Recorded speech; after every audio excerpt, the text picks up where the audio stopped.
Hey guys, Mike here with Delta. Now you may find yourself in a situation where you need to replace just the wand on your kitchen faucet, or you may decide that you want to upgrade your wand.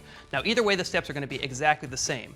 In this instance, I'm going to be upgrading to the Delta ShieldSpray wand.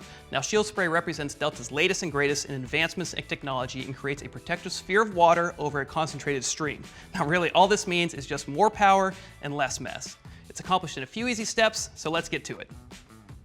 Now the first step is going to be pulling out your existing wand and hose, and a little bit of a pro tip is I like to put a knot in there because you don't want to lose your hose back down your faucet body. You may have a little button on the connection between the wand and the hose itself.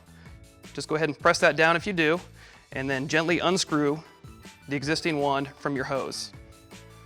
We then are going to replace it with the Delta ShieldSpray head, basically doing the same steps in reverse, just getting a nice tight thread on there.